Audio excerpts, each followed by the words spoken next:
Assalomu alaykum. Bugun sizlar bilan farzandimizni xonasiga shkaf bilan parta yasaymiz.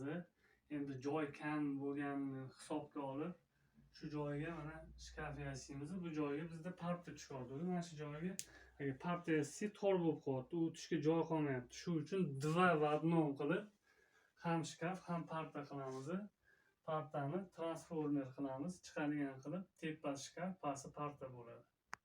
Shkaf partamizni qog'ozga chizib olib, razmerlarini chiqarib olib, shunaqa qog'ozga tushiramiz. Detallarini shu bilan borib, cho'tka qilib kestirib kelamiz.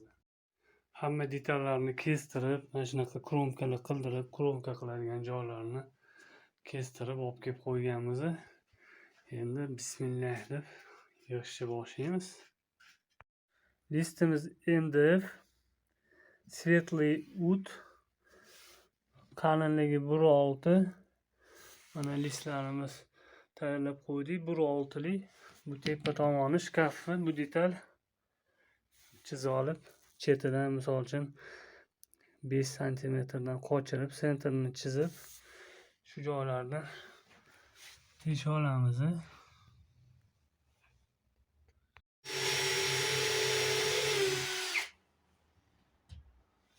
Shkafimiz kupe bo'ladi.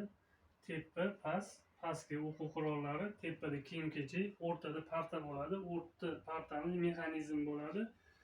Kerak payt chiqarib dars qiladi, kerak payt kiritib qo'yadi. Joyi boya aytib o'tgandek, joyi hisobga olib.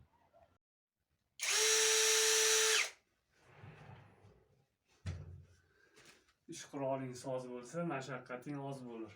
Shkafimiz dva va одно, kupe, kiyim-kechak idadigan, bu tomonda kiyim-kechak taxlashga, past tomoni joyimiz kam bo'lgani sababli o'quv qurollari,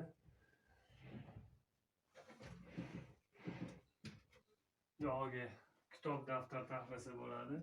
Partamiz mexanizmli, radiatorga mishat qilmaslik uchun 5 santimetr joy qoldirganmiz. Bu joyga notebook qo'ysak bo'ladi. Xonamizni kichkinaligini sababi mana shu yo'limiz qolish uchun parta qilmoqchi edik. Parta qilsak 20 santimetr joy qolyapti. Shu sababli shkafimizni dva va одно qilganmiz. Bu kravatimiz rangi pikant, temliroq. Shkafimiz svetliy ud. Обоylarimiz kombinirованный bo'lganini hisobga olib, sariy, yashil ranglarni hisobga olib, mebellarimizni ham kombinirованный qilganmiz. Mebelni ichiga yopmaganmiz. Обоylarimizni artib tozalab turish uchun. To'liq videomizni Telegram, Instagram, YouTube kanallarida ko'rsanglar bo'ladi. Butun umr yashab, butun umr o'rganamiz. Bir kichkinani, bir kattani gapiga quloq solamiz. Joningizda sog' bo'lsin.